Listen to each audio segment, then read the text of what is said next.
So, good afternoon, everybody. Firstly, many thanks for taking the time out to join us for today's webinar session. My name is Curran. I am the Partnership Officer for the Surrey Safeguarding Adults Board. As part of my role, we're just developing ways in which we engage and communicate with agencies across the county. And delivering our webinar series is just one of the many ways in which we would like to engage with you all and disseminate some information and raise awareness around some key safeguarding issues and priorities. So today we are joined by our colleagues from Surrey Police, who have kindly offered their time today to give us an insight into some general policing updates, as well as an introduction into Cuckooing. So we are recording today's session. So if you do miss anything that's mentioned, you'll be able to find the full recording on our website. We will also offer the opportunity for you to ask questions at the end, and there will also be an opportunity to give some feedback as well. So I'll pop that in at the end of the session. Without further ado, I'm going to now hand over to Rebecca, who will begin the session.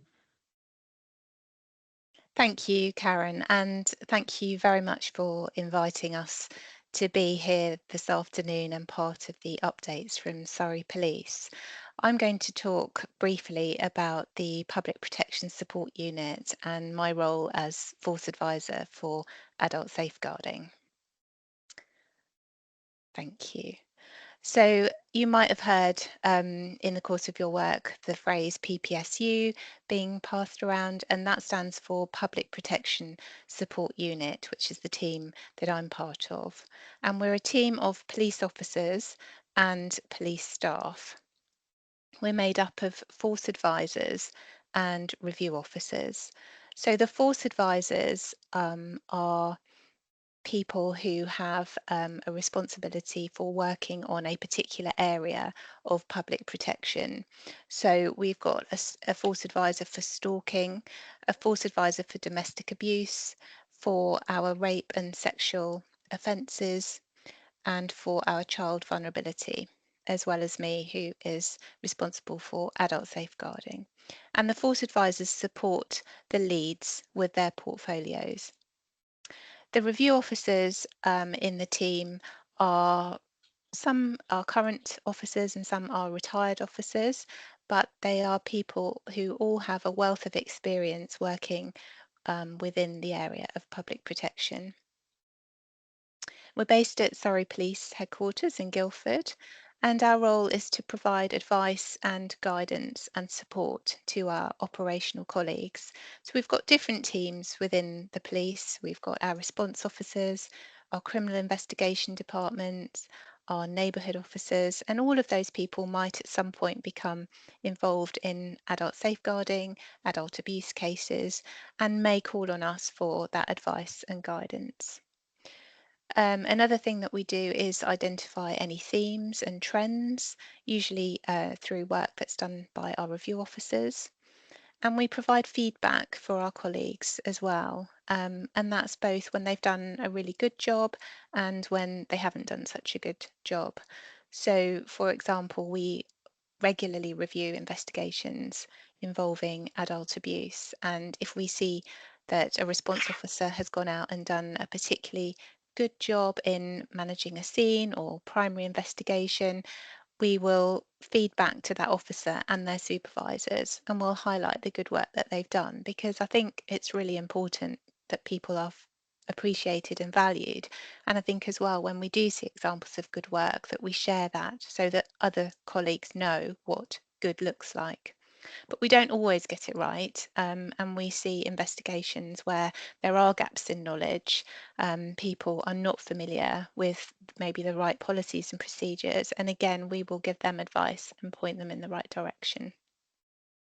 We're also really happy to be a point of contact for people, obviously internally, but also externally. I know that it can be a bit challenging sometimes to get hold of an officer in the case, to get hold of updates on an investigation.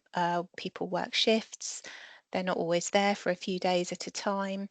And I would just make the point that if any of you at the meeting today are trying to get an update on an investigation or a contact details for an officer in the case, then you can always come to us in the Public Protection Support Unit and we'll help connect you if that's an issue. Thank you. So how do we go about doing our work on a daily basis? Well, we speak to our colleagues over the phone, and that could be an example of somebody going out on what we might call a fast time job, and they want some advice before they get there. For example, maybe they're going out to a care home, maybe there's been a concern, and they might want to just have a few ideas about the sorts of things they were thinking about when they arrive. So we might do telephone advice and inquiries. We also have an inbox, so we get emails from our colleagues. Every day, the review officers will review the crime reports involving adult abuse, so the ones that have been reported in the last 24 hours. They may write a few words on them, start them off in the right direction, make sure that they are sitting with the right department. We'll give safeguarding and investigation advice to those adult abuse cases. We also provide inputs to colleagues, both externally and internally. Sometimes they're online, sometimes they're in person. So we'll do, if we identify an issue with, say, a particular department, we might offer to go and do an input that is bespoke to them to try and address that and improve our response. And we work closely with our newly created Adults at Risk team, which is a specialist team dealing with adult abuse investigations. And my colleague Jo is going to talk to you in more detail about that in a minute. We also organise CPD events for colleagues.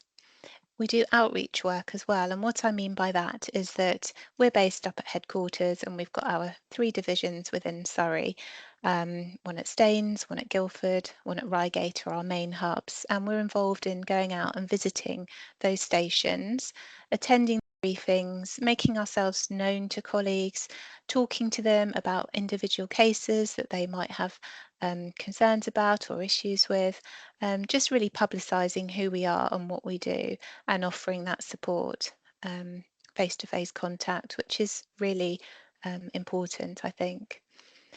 We also get involved in writing policies and procedures. So like most organisations, we have an adult safeguarding procedure, which I'm responsible for keeping updated and reviewing, sharing, making sure people know about that. We meet with partner agencies.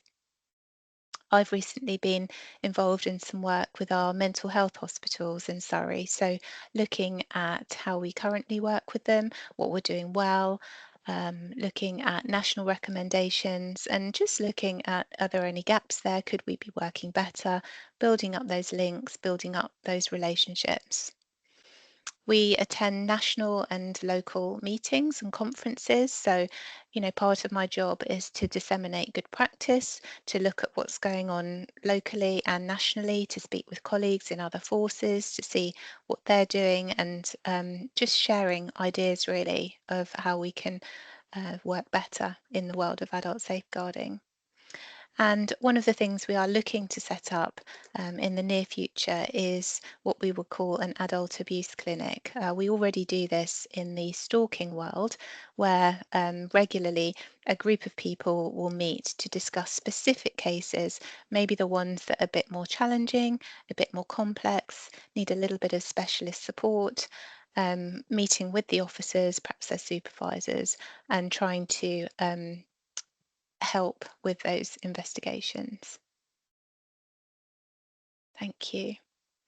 And I just wanted to talk to you a little bit about how my role and me and the PPSU have been able to support the newly created Adults at Risk team, just using a particular case study which was reported to the police at the end of last year.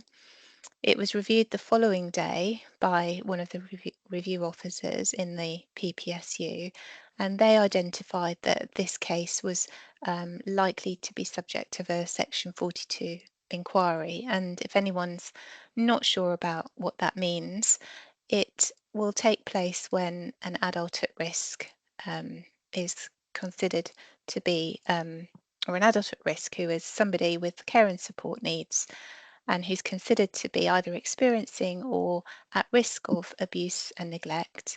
And because of those care and support needs, they're are unable to protect themselves from that abuse or neglect. When that situation arises, the local authority will instigate an inquiry to look at the situation and see what action needs to be taken.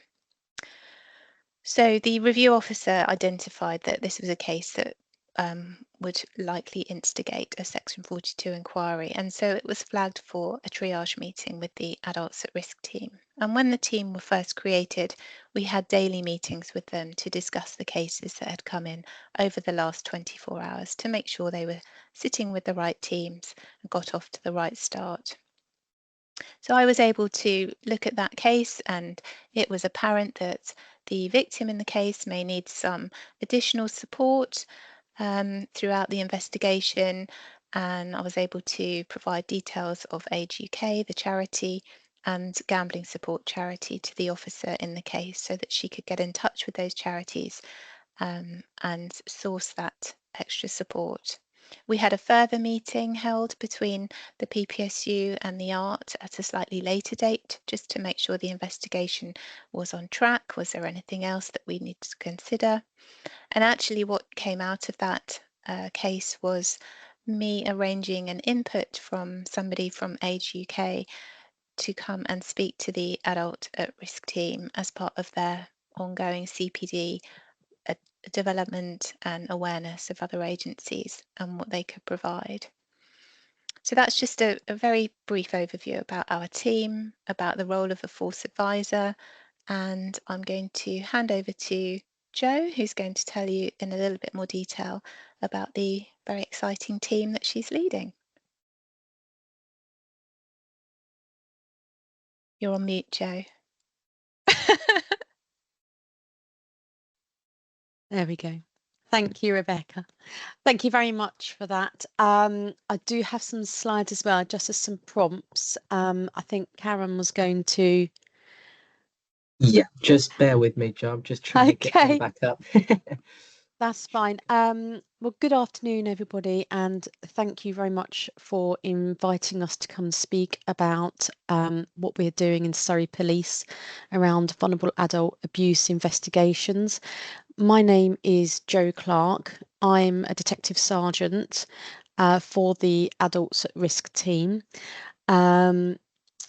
We started as a pilot team in September, October of last year to test the concept around having a specialist investigation team for vulnerable adults. That concept has proved to be invaluable, and we've had support from our chief officer group now to become a permanent team, which is brilliant. And since then, and very recently, we've also been very fortunate to have a detective inspector assigned to the team as well. So it gives us some rank and file sort of framework around that team as well. We're a small team. I have 2 detectives and 4 police officers. So there's 6 of the team to cover the whole force area at the moment. So detectives will investigate what's called serious and complex investigations. So your serious sexual offences, your serious assaults, ill treatment, neglect, grievous bodily harm. And the police officers, who are also excellent investigators, will investigate perhaps some of the what we may consider to be lower level offending, but is still absolutely necessary to investigate. And I supervise and manage all those officers and those investigations. So we're based at the Surrey Police headquarters in Guildford, though we do have agile capability, so we can send the team where they're needed. So, for example, today I've got the team in central London conducting arrests for a serious sexual offence against a very vulnerable adult. So those officers are out on the road. We're an operational policing team as well. So if I could just go on to the next slide, please, Karen. Thank you. So what we do is investigate offences committed against vulnerable adults by reason of their vulnerability. And the sort of offences we will investigate is abuse, position of trust type offences. Because we're such a small team, we do have to select those investigations that perhaps carry quite a high threat harm risk that would benefit from a specialist investigation team such as ours. We also support divisional investigations where vulnerable adults are present as victims, and other specialist commands such as Major Crime Team as well. We're supporting one of their investigations at the moment that involves vulnerable victims in that sense as well. So we will apply the section 42 definition to what is deemed what is a vulnerable adult, but we will also consider investigations that may be prolonged or complex, or may just have that higher sort of threat harm risk around it that really ought to be better allocated within my team. And those decisions previously were made through the triage discussion panels that Rebecca mentioned in her presentation. And now we're moving on to a different phase of creating the adult abuse clinics as well, which will give us further opportunity to really scrutinise what we're doing with our vulnerable adult investigations as an organisation. And I think that's really important as well, that we do scrutinise that and we test ourselves, because we can share learning from that internally, but also externally as well to other organisations. And on that point, that we will cover national investigations as well, or investigations that have come to national attention. For example, there was a really excellent investigation conducted by Metropolitan Police colleagues in the South London area, which and that was around ill treatment and neglect in a care home, resulting in offenders being taken to court and found guilty and sentenced for those offences.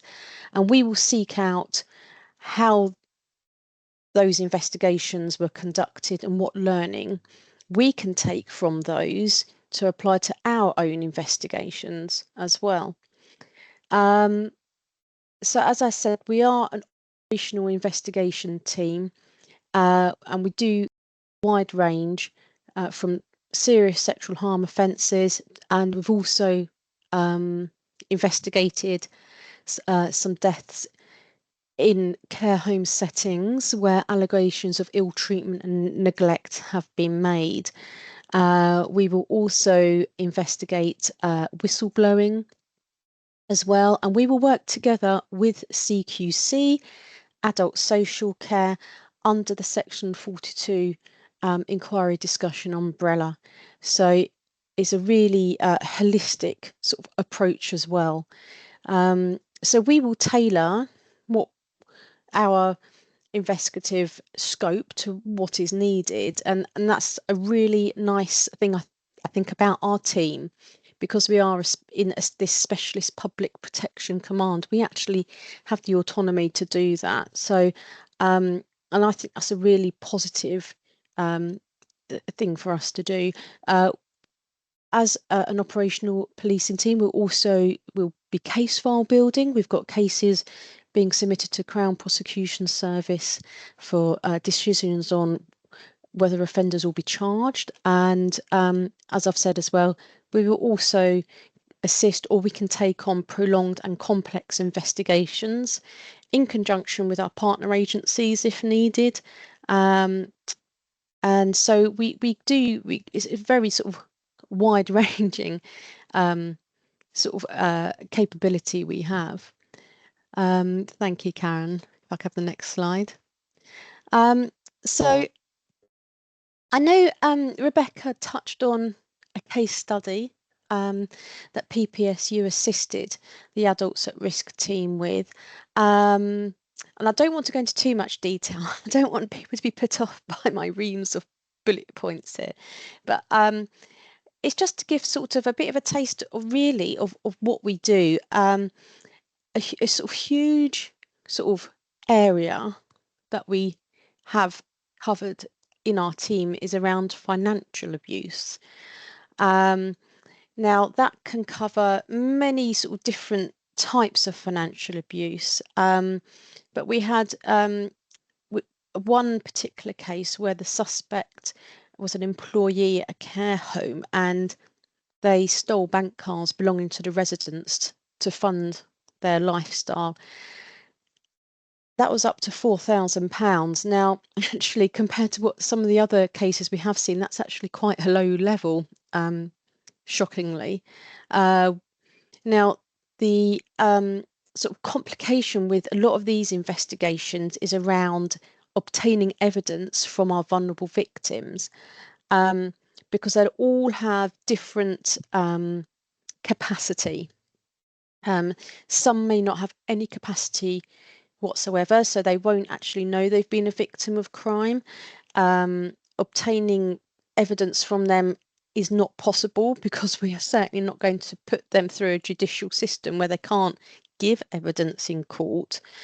So we will always look at what's called an evidence-led prosecution, and that's where we gather evidence from other sources and other third parties to build a really strong case. And that's what we did with this particular case here around the £4,000 that was taken through the stolen bank cards. Now, by the time we got the suspect into interview, we put the evidence in front of them and they actually admitted the offences. So that was a very straightforward case that went straight to court, and they were given a suspended sentence for 2 years and they will never work in the care sector again. So this is all about, as well as detecting offenders, it's about deterring and intervention as well. So I'm just going to skip on down to the case that Rebecca mentioned around this individual had a gambling issue. Now that case was a suspect and the victim were adult son, suspect, and an elderly father, victim. They lived together. Now the son, the suspect, stole his father's money to fund his gambling, leaving him in debt to around £14,000. Now, there was a lot of issues around this, around how we were going to intervene to take the suspect out of that environment, because we needed to interview him as well. And as a suspect, they have certain rights and entitlements, and we had to plan that in a controlled way. And then we also needed to make sure if we were going to do that and take that care away from the victim for a period of time, we needed to ensure we had carers and agencies in to pick up on that. So that was quite a really great example of how we worked with adult social care to come up with a plan for when we went in to go and arrest the suspect.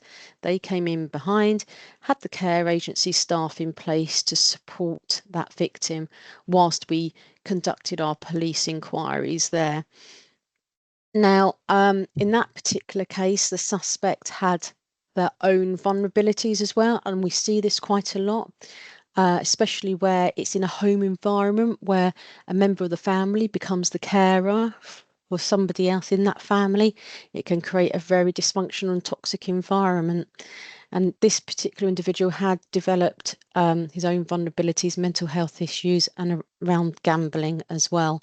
And for him, he was actually offered a lot of support whilst he was in custody, which he was open to. And a decision was reached that the suspect in that case would be referred to an alternative judicial pathway for treatment and intensive intervention to break that cycle. And I've just put a little sort of note in brackets there around contextual safeguarding, which some of you may have heard referred to for child abuse investigations and child safeguarding conferences. But I think it's really key to know that contextual safeguarding can also apply to vulnerable adults as well as children in this case. And for those who've got experience in the child sector, you'll see some sort of parallels here with that. Thank you, Karen. And just another little sort of example here of some of the investigations we conducted was around a whistleblower allegation. So I'm going to assume that we all sort of are familiar with the term whistleblower, so I won't go into the sort of definition of that, but that was around an allegation of abuse, again within a care home setting, and that was actually received via our partner agencies in adult social care. And I'll just point out, we will receive allegations and investigations from various different sources. Some will be reported directly into police that our response officers will go out to, and then they'll refer it into our team. And in this particular case, which does happen, we will receive referrals direct through from adult social care and through our Section 42 discussions, which is what happened in this particular case.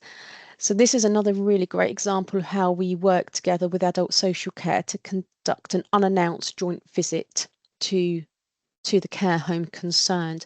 So my officers were able to review all the documentation, the care records, the notes, gather the evidence, and the social worker was able to assess the current living conditions and the well-being of residents, and gave my officers a really good indication of what good looks like as well going into these care homes.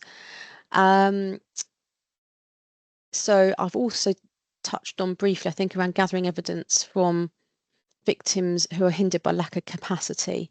And we will always go in and we will be asking for care notes and documentations and photographs and all of that detail in the event that we need to consider an evidence-led prosecution, which is also known as a third-party prosecution. Some people may be familiar with that term. And just to finish off, just one last little case study, because I think this really does demonstrate the tenacity of my officers, and they are a great team. We had a very simple initial allegation of a theft of personal belongings of residents in a care home. My officers had the named suspect and person to go round to arrest.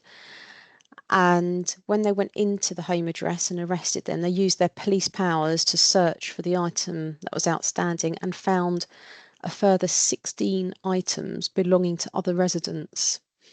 And none of these residents knew that the items had been stolen because they didn't have that capacity and that awareness. But that was an excellent evidence to bring about a prosecution under an evidence-led prosecution. And we're currently seeking charges from the Crown Prosecution Service for that. I'm aware that some of my examples here are sort of mainly around care homes. It's just, you know, it's the examples that I've had at hand here today as well, but we do, of course, cover other institutions and organisations, and also within the personal home as well. There's a couple of cases where I've been involved supporting the domestic abuse investigation teams on division, where we have found quite often a spouse or husband or wife will become a carer for their partner, and that can create a very toxic environment. And so you've got the domestic abuse element here, but you've also got vulnerable adult abuse that can emerge from that. So I will also assist sitting in MARAC, which is our multi-agency risk assessment conferences for high-risk domestic abuse situations. So I can offer that link in from an adult abuse and partner agencies from adult social care as well on that.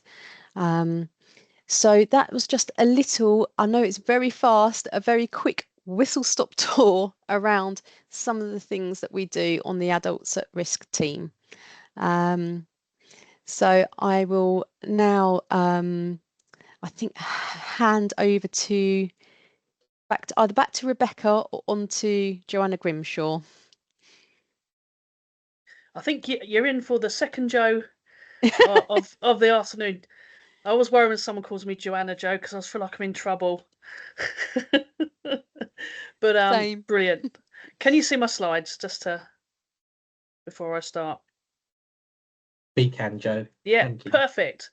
So my name is Jo Grimshaw. I also work for Surrey Police as a civilian member of staff.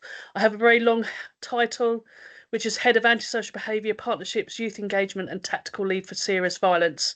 And I am here this afternoon or this lunchtime to impart just a bit of knowledge around an issue which is commonly known as cuckooing, that's just happening in Surrey, how we as Surrey Police are dealing with it and how we're working in partnership, and how hopefully we can pass some information on to yourselves so when you're out and about, you will be able to maybe identify somebody, a vulnerable adult who is being exploited. So, cuckooing, you may or may not have heard it. It has kind of become a more known word or wording in the last couple of years, but it comes from the term from the cuckoo bird who lays their egg in another bird's nest, leaves it there, and leaves the other bird to bring up their baby chick. And that really is kind of what these people are doing. They're befriending people who have a property. That's whether they own it, rent it, and making them believe that they're friends. But once they're into the house, they don't leave. They are abusing that person's property. They will be potentially committing offences on there. But what will happen is that that person whose tenancy is or house it is has basically lost control, and people will not leave the property. And the tenant is normally not in a position to be able to do anything about them themselves. But it's exploitation. If we take away the cuckooing, take away the graphic, this is exploitation of vulnerable adults, but also vulnerable young people who potentially are trafficked into these properties if there is a county lines link to the property. But we come across two types of this exploitation. There's the one where we either have county lines, that's out of area, drug gangs who come into Surrey to sell their drugs and will need a place to sell, produce or use those drugs. Or we have our local drug dealers who also see a property as a place to kind of hide from sight and to carry on with their kind of criminal lifestyle. What we're also seeing though is what's kind of commonly known as mate crime. And this is where we will have a perpetrator who again befriends a vulnerable person, but their main intention is one is to get into the house, and then will financially, physically, or sexually abuse that person. But there isn't the link with the drugs. So there's two types that we're kind of experiencing and seeing in Surrey. Now, the first time Surrey Police will normally be aware of these properties, so we're not even aware of the person really, is because the people living around an address that has got someone in there who's been exploited in this way, will be antisocial behaviour will start to happen. These exploiters are not, they don't want to be good neighbours. They don't care about being noisy. They don't care about leaving a mess. They don't care about the fights and the arguments that go on, because why would they? They don't live there. It's not their tenancy. So the first time we, as Surrey Police, kind of hear about it is that when people phone up to complain, so they complain about the antisocial behaviour, complain about the noise, complain about the litter, complain about the lots of people that are coming in and out of the address. You know, a busy exploited house can have 20 or 30 visitors an hour if you've got someone that's selling quite well within a property.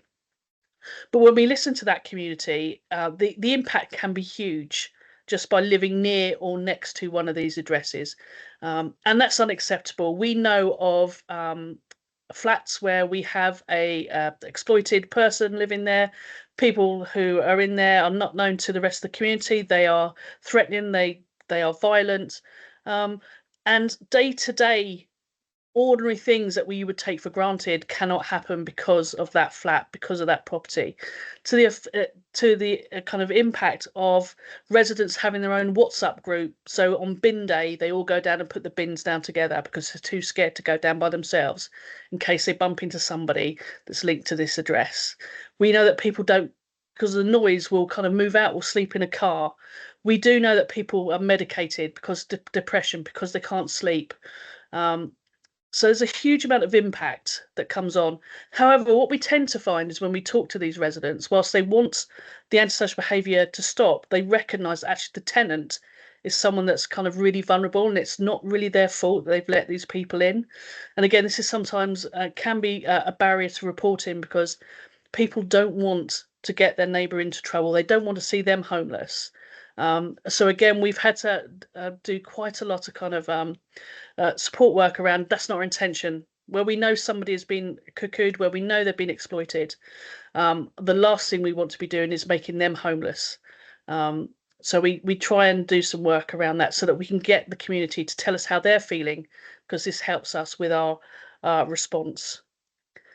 But what we also know is when we talk to those that are exploited, it can be absolutely horrific about what's happening behind closed doors. And as I said, this can have been going on for weeks before it actually seeps out into the kind of public area. We know that violence is used. We know people have been attacked by, have had knives put to their throats, have been forced to drink bleach when they've kind of said no, or when they've asked people to leave.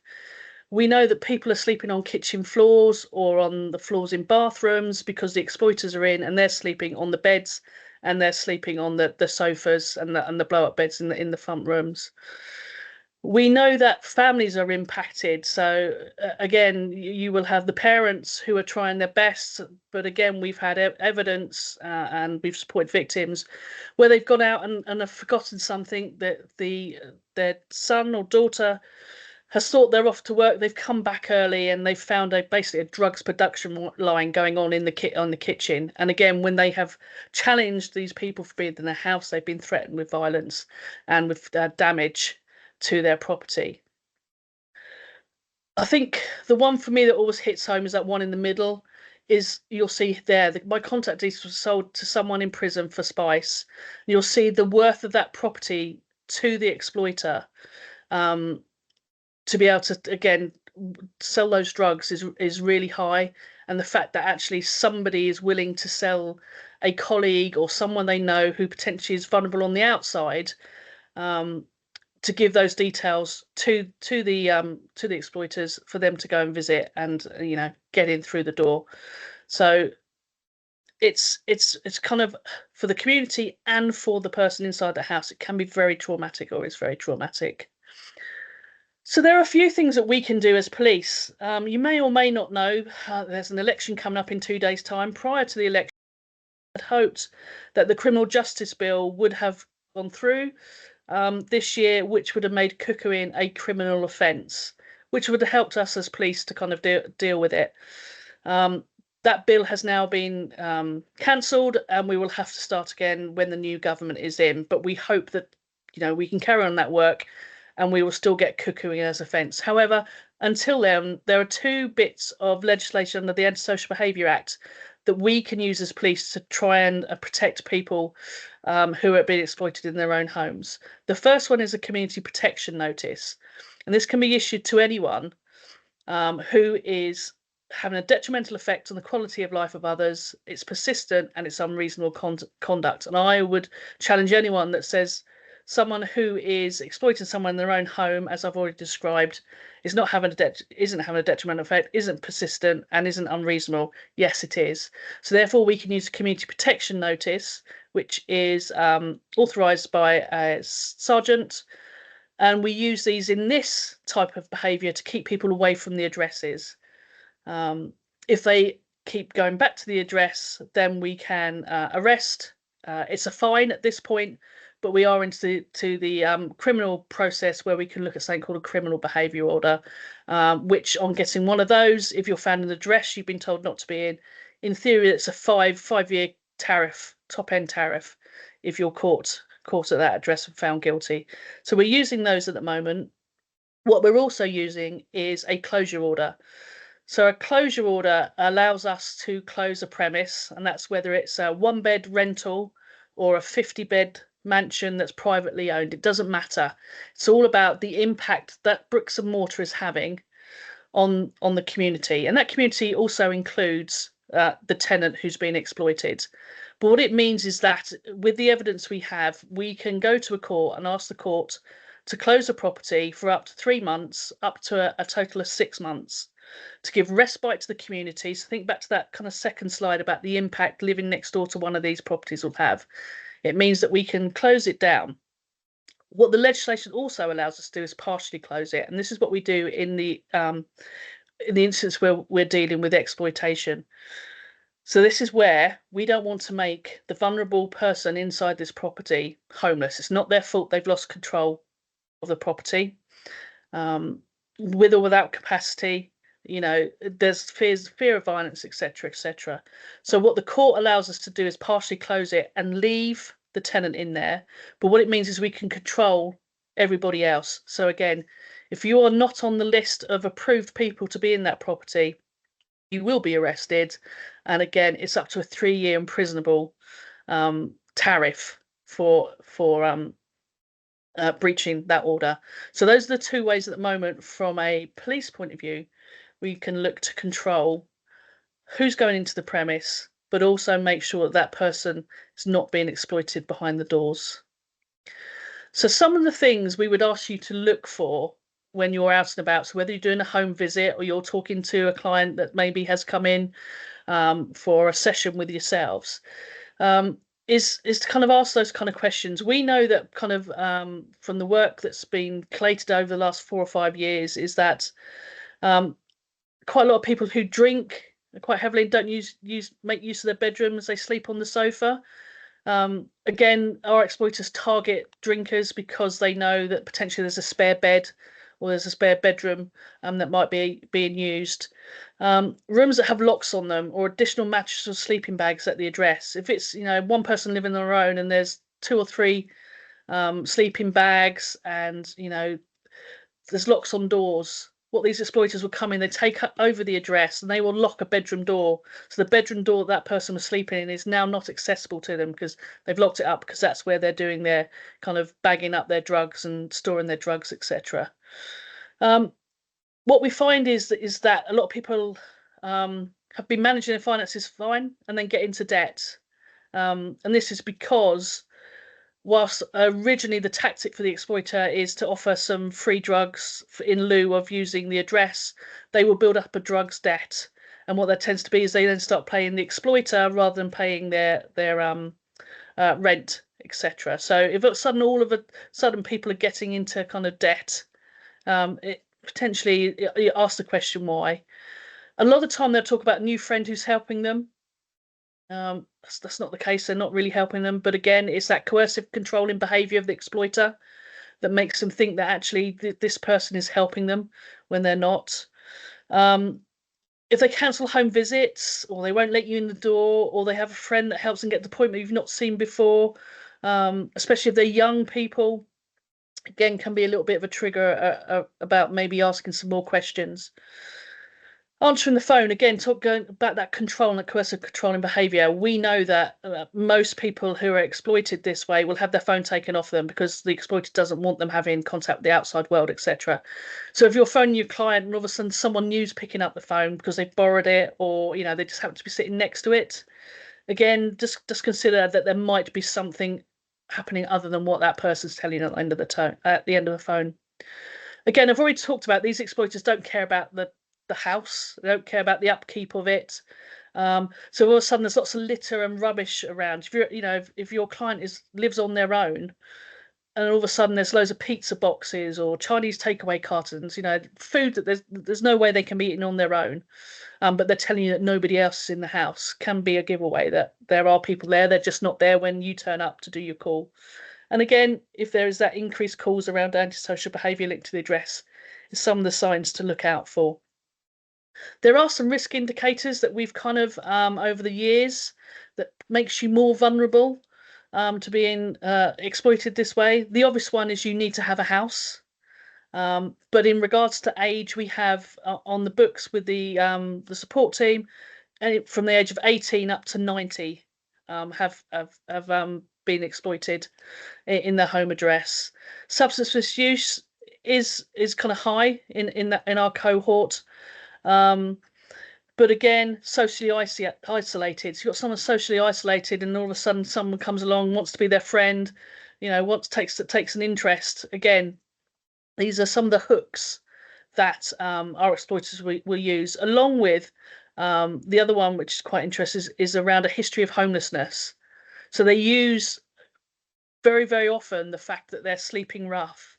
And they say that to people that have experience of living on the streets who, if they're nice people, will kind of say, especially if it's raining, if it's cold, come in and stay for the night. That's not a problem. Unfortunately, it is a problem because they then don't leave. That coercive control, those threats of violence, the actual violence means that they never get rid of that person within the home. So I've talked about the kind of police response, which I have a team of ASB specialists. We have got quite good now at recognising these addresses and these people who are at risk, and we can use things like the property closure and the community protection notices. But what we find behind those doors is some very vulnerable people with complex needs, multiple disadvantaged, which, to be honest, are outside the kind of experience and kind of specialism that a police officer or police staff will have any idea how to kind of deal with. And what we want to be able to do is to make that vulnerable person more resilient to being cuckooed again in the future.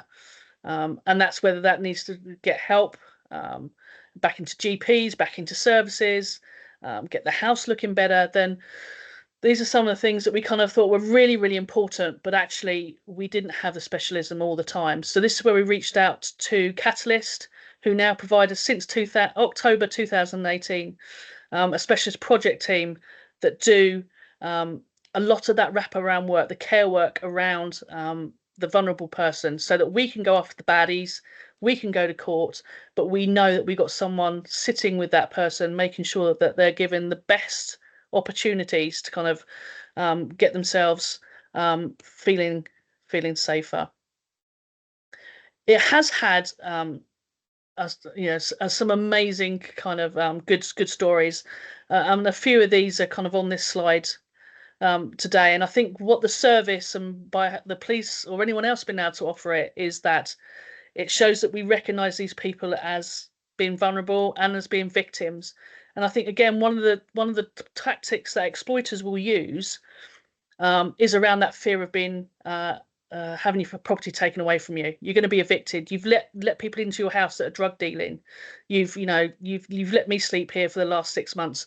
It's against your tenancy. You're going to be kicked out if you make a complaint or you complain. So people keep quiet. But when people when these people then talk to the Catalyst worker or to the police officer, and actually kind of see them as a victim, it has a real, I think, really good impact in regards to people accepting some support and help, which again, hopefully means that they won't be exploited in the future. So I'm going to stop there. Just in regards to the Catalyst team, you do not have to come through the police. So if you have a client or a neighbour or a family or a friend who you think may be being exploited in their home at this time, then you can just phone straight through to the Catalyst team and they will come out and do an assessment for you. There is a form to fill out, but they'd much rather you fill the form out the next day, put the phone call in, let them get out, let them make some kind of contacts, and they'll kind of support you with your client or with whoever is an issue. So I will stop sharing there. She says. Thank you, Jo. A really informative presentation and giving us an insight into Cuckooing as a whole. So thank you.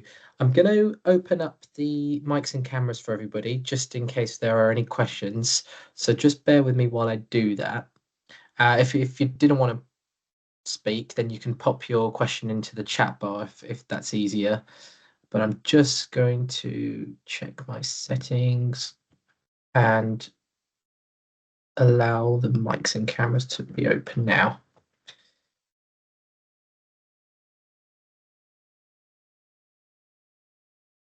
So do we have any questions? It could be related to Cuckooing. It could be related to the Adults at Risk team or the PPSU team that Rebecca talked about at the beginning.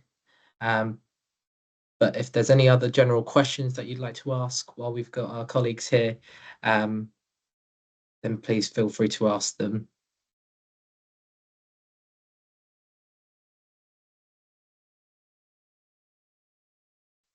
Obviously done a good job. Yeah. Well, we'll say I think we're sharing our slides, so those contact details, etc., will be available to everyone. We are. So we have recorded today's session as well. So all of the presentation slides will be available on our website, as well as everything that was discussed through the presentation slide decks. Just going to check the chat. So not a question, but some positive feedback for DC Claire Buxton, who has been incredibly helpful in linking me in with the right officers for a case we were concerned about Cuckooing. So thank you for that, Claire. Susan has asked, do you have an email contact for the Adults at Risk team?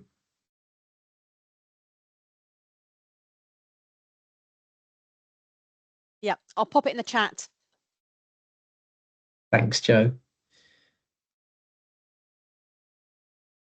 Are there any other questions while we've got our colleagues here?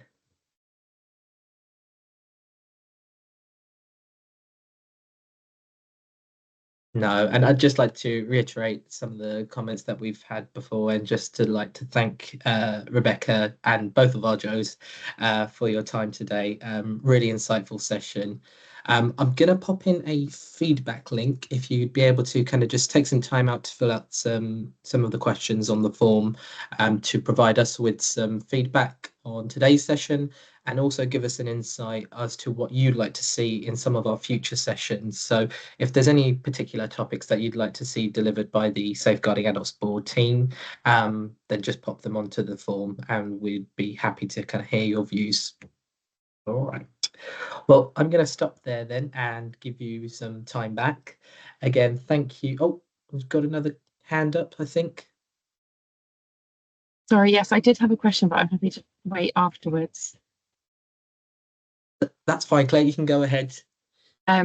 It's just for somebody, what do you have any advice for somebody who we believe may be at risk of cuckooing, but who can't identify any of those risks and isn't wanting to engage with us? So I think obviously there's things you can do if the person is asking for help or knows they're being exploited, but what about the people that are hard to engage? Yeah, so again, the whole coercive control is a real trait for these exploiters, and but what I would say is pick up the phone and speak to Karen or Nick at the support service, because they are really good at having that conversation with someone, because of all the experience and the kind of the examples they can show. They are quite good at kind of engaging people who actually, where a police officer's kind of said to them, you're being exploited, this isn't right, we'll go, I don't believe you and I don't need any help. When we bring in Nick and Karen, within 5 minutes, that person has almost recognised that they need some help. And sometimes, what it's like, it's when you've got the grown up in the room telling you shouldn't be doing it, you can't see it, but Karen and Nick have a real good track record at kind of at least giving them that next opportunity. So, and they are really really happy. Involved. So, Catalysts are involved with this person and have been out to visit, but still not. I mean, no, not yet, but hopefully. So the other thing is again, it's a bit like the third party prosecutions. What did you call them, Joe? Evidence-led prosecutions. There we go. Every day's a learning day. Should know that one, really, shouldn't I?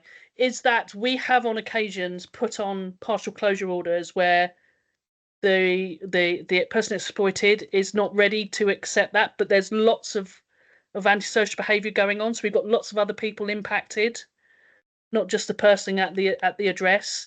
So there is that conversation we have with Nick and Karen, with the local policing team sometimes, is sometimes we will put that partial closure on to try and give professionals that kind of breathing space to get in and work with that vulnerable person. So we can do that as well. We don't need to have consent, if that makes sense, if we believe that actually from a safeguarding point of view and from a community harm point of view, we need to stop and control the people that are going into an address.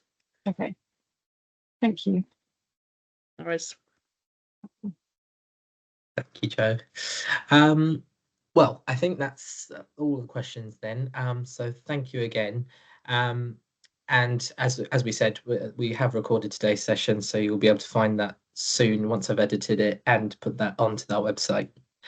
All right, I'm going to give you back some time and hope you all have a lovely day. Thank you so much.